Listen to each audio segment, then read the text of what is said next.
And I wonder if you can say also something about, because in this time, this very bodily exercises we had to do with this Gurdjieff thing, the movements.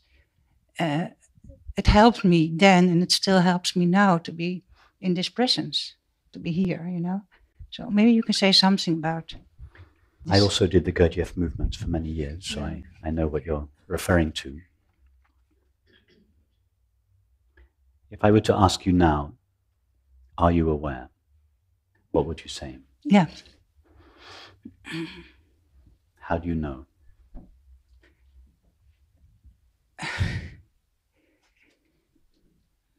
It's not a trick question, it's just a genuine question. How do you know that you are aware? There's the voice, and there's the bodily sensations. No, okay. But there's the light. If I ask you, are you aware of your bodily sensations? Mm-hmm. Mm-hmm. You go to a bodily sensation and you say, yes, I am aware of it. Yeah. If I say, are you aware of the flowers? Mm-hmm.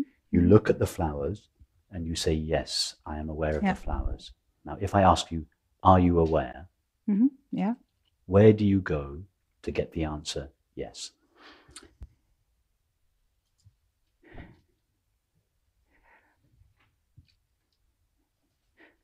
I notice it's at this moment it's hard to answer this question. No, it's very simple.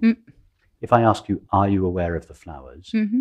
You look at the flowers and you see them. Yeah. As a result of seeing the flowers, you can say, yes, I am aware of the flowers. Mm-hmm.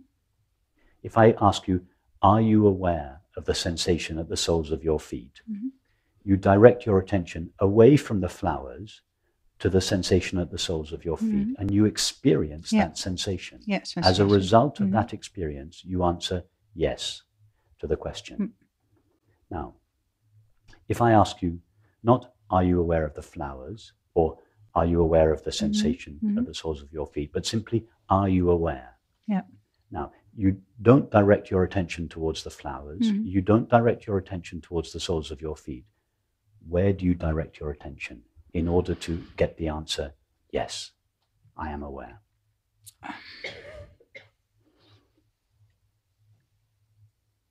For instance, why didn't you say, I don't know? Or no?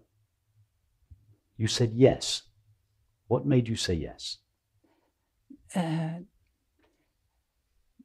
did you go? I'm very much aware of sitting here. And, no. Not sitting here. How do you know that you are aware? What experience do you have to go to? Just as you previously went to the experience of the flowers or the sensation. I have to go inside.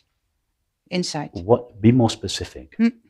You don't go inside the body. If you go inside the body, you just find sensations. All you know when you go inside is sensations. Yeah.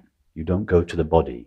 If I ask you, are you aware of the sensation in your chest? You will then go to this sensation and say yes. Yeah. Now, I'm asking you a different question. Are you aware? I'm aware. Where do you go? You say, yes, I am aware with such conviction, and you're right. But what experience do you visit in order to say yes?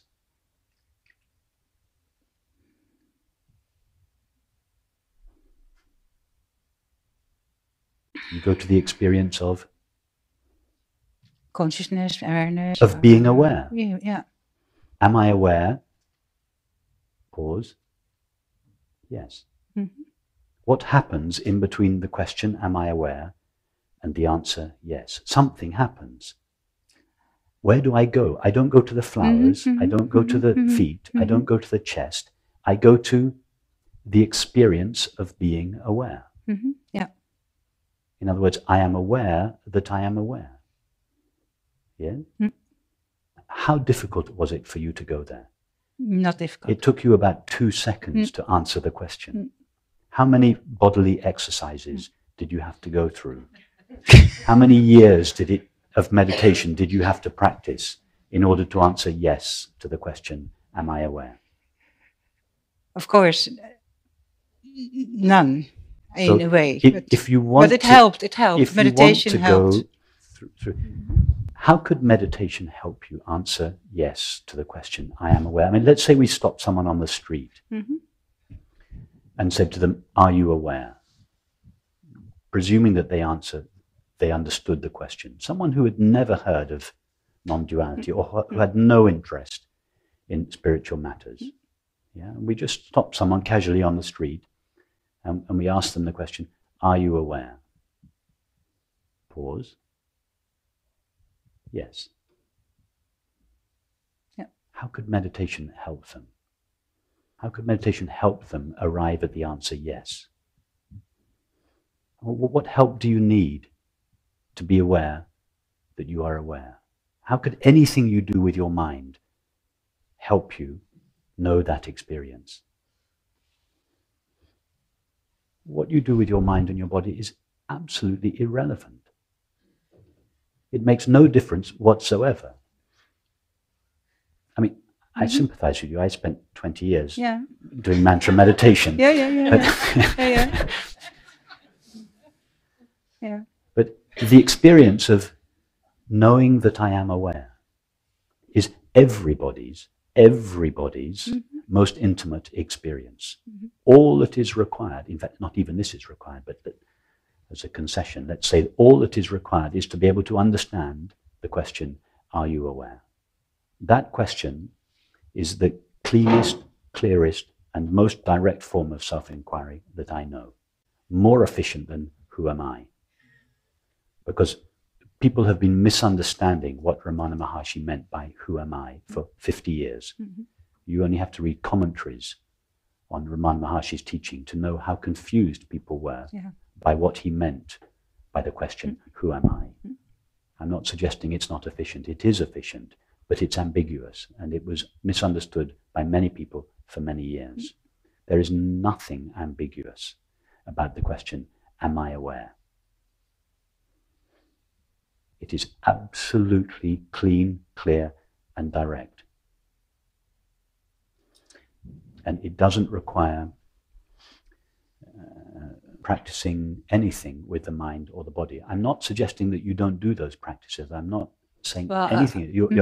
The Gurdjieff movements are beautiful practices. I used to love doing them. I'm not saying don't do them, but they won't help you realize your true nature. Or let me put it another way. Let me say it in another way. That's a little tough. It's not necessary. It's not necessary. There is a direct route. You don't need to go to your true nature via the body or via the mind. You can if you want. It's fine, but it's not necessary. Awareness knows itself before it knows anything else. You're absolutely true, but those teachings you are giving us now, they were not available back in the 1970s. That's true. That's true. They're not. Yeah, but I had to make this big round to come here, you know. I join the club. I understand. But it's not necessary now. We live in a new age. The direct path is available to us now in a cleaner, clearer, simpler way than it was before. If we want to take the progressive path, and I say this with no judgment, we can. There's nothing wrong with that. But it's not necessary. This direct path was, in fact, always available, even in India. But due to the prevailing religious and spiritual attitudes, most people didn't want this direct path. Most people wanted something more progressive and elaborate. I was mistaken about this for many years. I thought that India was the place where Advaita was just spoken about on the streets. No, most Indians didn't want the absolute truth. The pure non-dual teaching, and I say this with no judgment, but most Indians were brought up in a devotional atmosphere, and therefore teachers, out of compassion, tailored their teaching to meet the demands of their students and couched their teaching in devotional terms, gave them an object or a person to devote themselves to. But that was only a concession to the understanding of those people. What those teachers, or at least a few of them, like Ramana Maharshi, wanted to do was to take people directly to the truth.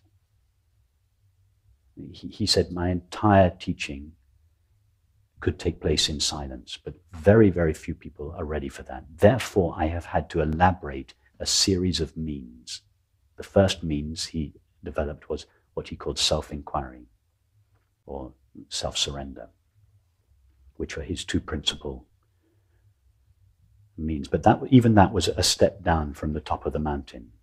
And if people, as many people did, most people in fact found self-inquiry too difficult, although self-inquiry is easier than breathing, but nevertheless, people found it too difficult. He would then take another few steps down the mountain and elaborate a means that was more in line with the way people already thought, more in line with their conventional religious attitudes, in order to just help them take the next step. But we live in a different culture now, a different age. We don't have the same religious, cultural baggage. We're more intellectually inclined. We don't need lots of myths and stories and parables. Many of us, not all of us, but many of us, we just want the absolute truth. We just want to know about reality. We don't want to have to devote ourselves to a person or an object or a practice. So we just want the clean, simple truth, because that's what our culture has encouraged us to be less hierarchical, more direct, more honest in some ways. So I feel this direct path is the path for our era and our culture, our world culture.